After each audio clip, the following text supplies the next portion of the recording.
Hello and welcome to PFF Fantasy Football Podcast. I'm your host, Ian Harditson. Today we continue our Fantasy Files series with a look at Joe freaking Burrow. QB1 of the 2019 championship LSU Tigers. I mean, this dude literally was so good in 2019 that, like, I don't even know if I could replicate that in NCAA 2014. That's a lie. I'm amazing at NCAA 14. I could absolutely replicate that. But either way, 15 games, 15 wins, 5,671 passing yards, 65 total touchdowns, 60 through the air. Only 6 interceptions. Pure madness. I know you're throwing Justin Jefferson. I know you're throwing Jamar Chase, but come on, people. You don't put up those sort of numbers by accident. So Burrow, he got the Natty, he got the Heisman, he got the #1 overall pick money. Great year for him. Unfortunately, we did not see him quite as much in 2020. Suffered a torn ACL and MCL in week 11 against the Washington football team.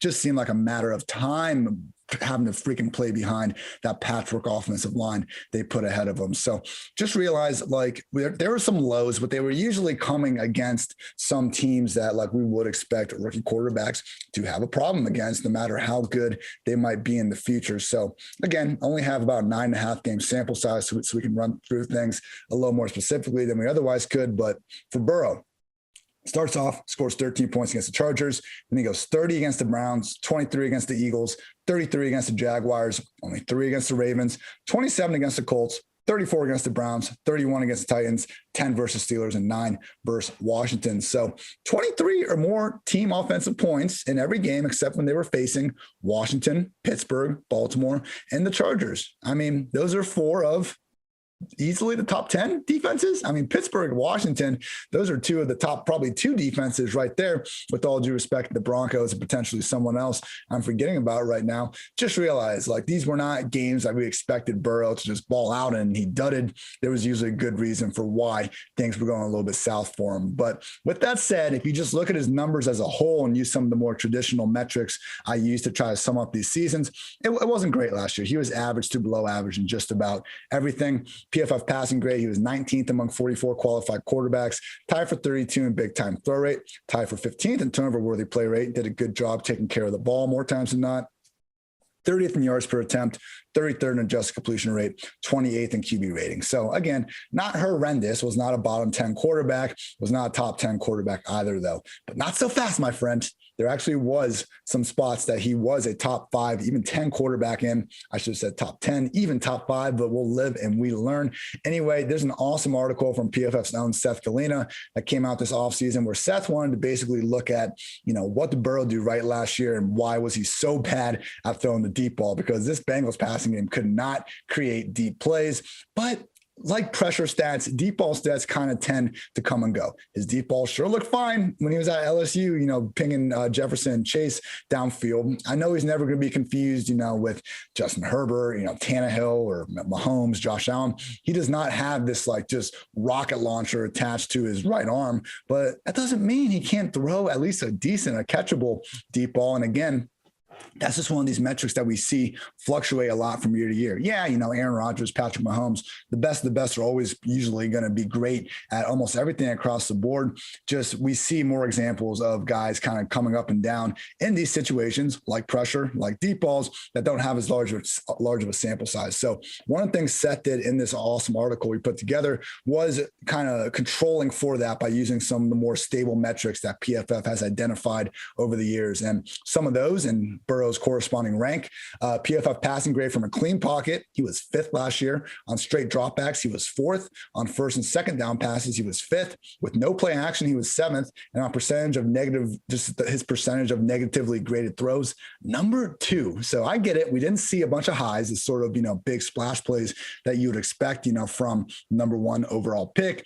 Just realize he did a lot of small things right. And he already has, this nuance to his game that is more, akin to like a veteran signal caller. His footwork, his timing, he's already making a living on that sort of stuff. And usually, we're used to seeing these young quarterbacks almost get by with their raw athleticism. So this was Seth's remarks specifically on the deep ball. And I've been pretty adamant that AJ Green was the primary problem here, not so much Joe Burrow. And Seth seems to be at least in a little bit in agreement with that. So Seth says the first step is Burrow not missing down the field as much. The second is taking the field, but receivers who can actually bail out their quarterback. When Burrow did throw an accurate deep ball last year, the Bengals receivers ranked 26 in cumulative receiving grade. They were worse when the throw was even slightly off, finishing 31st in the league.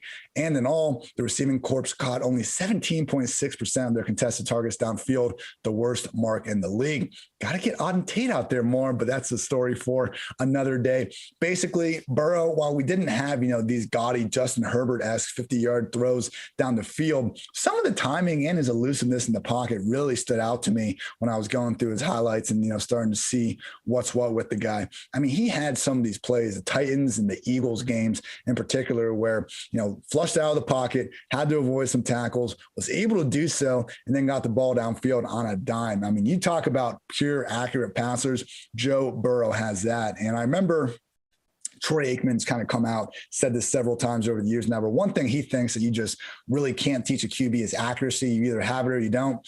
I think we've seen that there are some holes in that theory. Josh Allen is the obvious example that comes to mind. Either way, we want our quarterbacks to show the pinpoint accuracy. Ideally, Joe Burrow did that last year, even if it took the ball a little bit longer to get there than some of these other stronger armed guys. So again, people, surface numbers weren't great, but once we dig beneath the surface just a little bit, Joe Burrow's rookie season was even better than a lot of us probably realized. And now going into 2021, I mean, this Bengals offense should be in a position to take a nice step forward. From our knowledge, Burrow seems perfectly on pace to, be suiting up in week one. Maybe he's going to run the ball a little bit less. That would make sense if he's not fully back, or just in general. I mean, you don't necessarily want the future of your franchise taken off quite as often as some quarterbacks have made a habit of in recent years. But the big addition, former number one receiver at LSU, Ja'Marr Chase. I mean, you look at what he was able to do before the draft, I had on Mike Renner, Austin Gale, some of PFF's single best, and actually PFF's single best draft analyst, no debate about that one. But anyway, I mean, he is not this guy that we should be expecting to bust because he was that good. He was better than Justin Jefferson at LSU. Like, how can you even comprehend that? Because Justin Jefferson last year was already a top 10 NFL wide receiver by most metrics.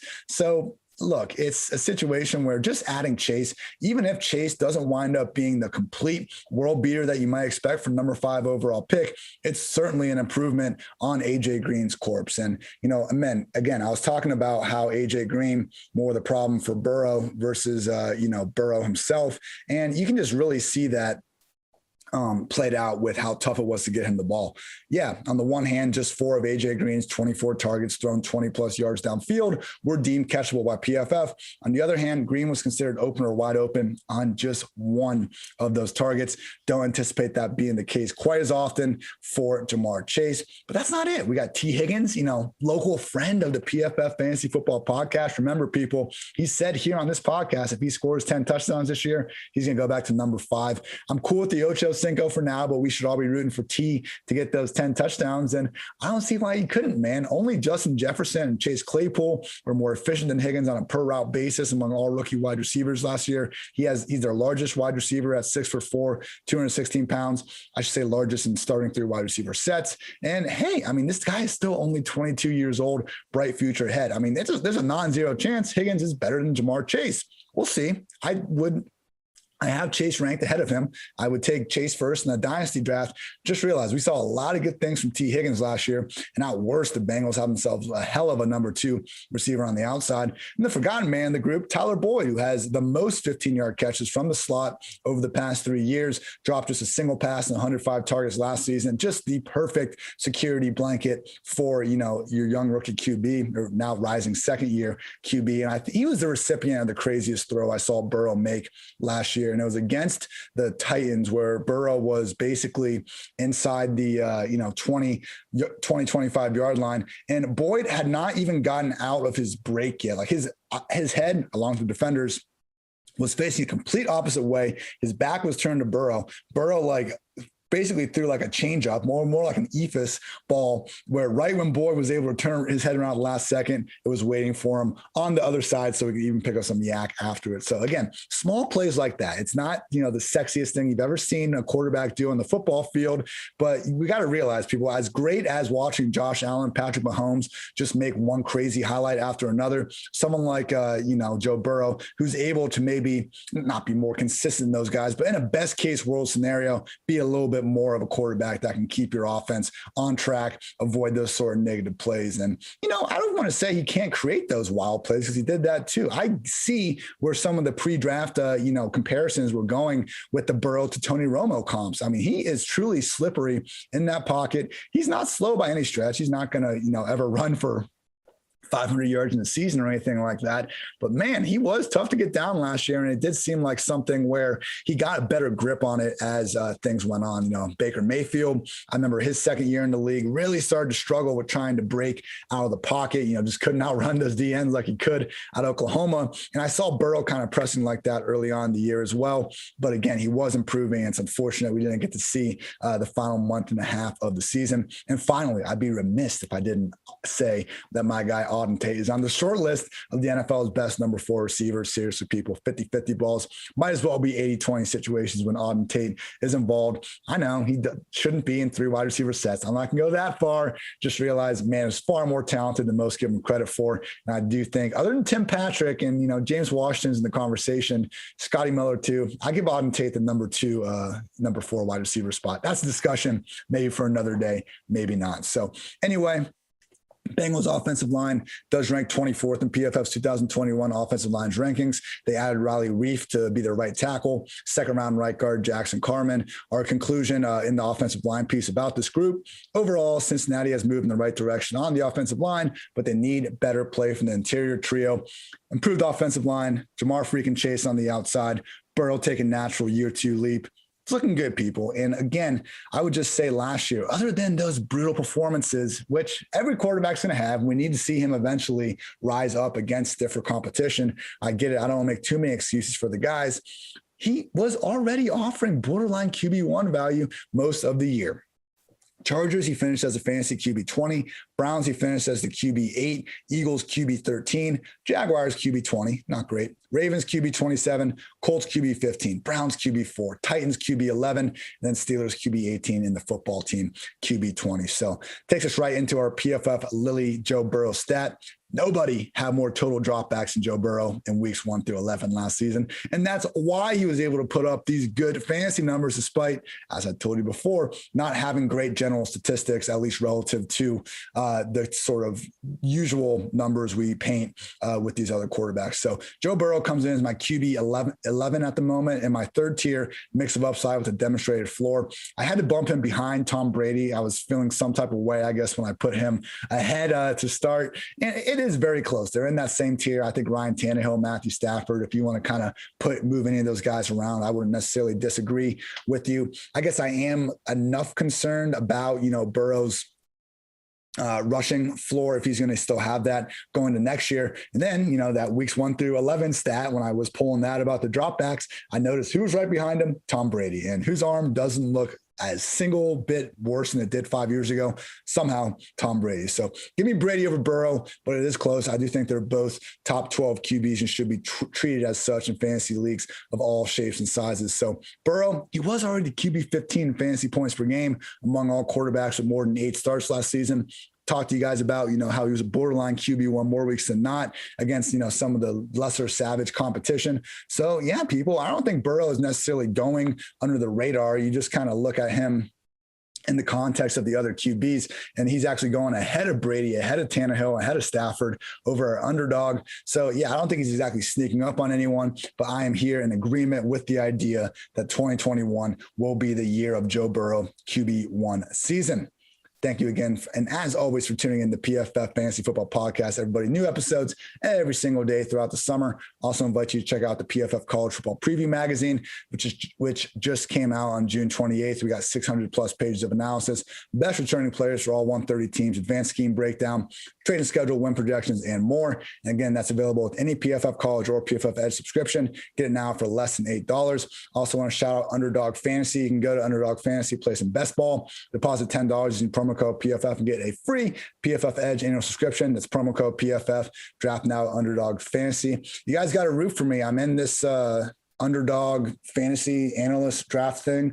It's just a $3 slow draft, so I'm not exactly going to make bank if I take it in, but it's me and some great guys from around the industry: Chris Allen, Peter Jennings, Dan Beck, Peter Overset, Davis Matek, Maddock, however the hell you say his name, Podfather, bunch of guys, good competition. And basically, after the draft concludes, Josh Norris and Hayden Winks from Underdog are going to give away 50 Best Ball Mania 2 entries to the favorite drafter. So ideally, I crush this draft, and then I'll be able to give all of you free entries into the hopeful $100 million contest. So, just go ahead, reserve that $1 million, and then you can thank me later or something like that. Last thing before we get out of here, everybody. I'm sure you all, if you've been on Twitter, you saw the barbecue guy take. I noticed it on my trending where some guy came out and basically said, barbecues suck. You should cook the food inside. I don't hate the thought. Now, hold on.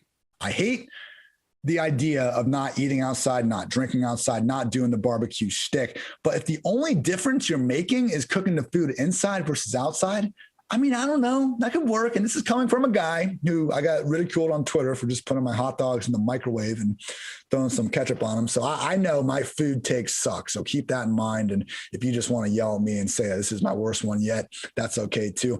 I think the guy is somewhat on something here. As great as barbecues all are, if the only thing we changed was cooking inside on probably on a better functioning cooking device, that makes sense to me. Like, I've had issues with my freaking mom's grill when I'm trying to use that thing where half of the damn fuses are not working, and then my timing's off with it and I'm burning the stuff. You can't check on it while it's in there like you can when it's in the oven. So don't hate barbecues. Maybe consider cooking differently. Maybe I'm overthinking it. I don't know. Either way, I hope you all did enjoy your barbecues, indoor or outdoor, over 4th of July weekend, and we'll continue to crush fantasy football content before and after. So thank you as always for tuning in to PFF Fantasy Football Podcast. New episodes every single day throughout the summer. Also have corresponding articles over at pff.com, which I would love if you check out as well. I know it's 2021. People don't read quite as much as they used to. We got new mediums. We got videos, podcasts, and all that. I really do believe that writing, though, helps rationalize your thoughts,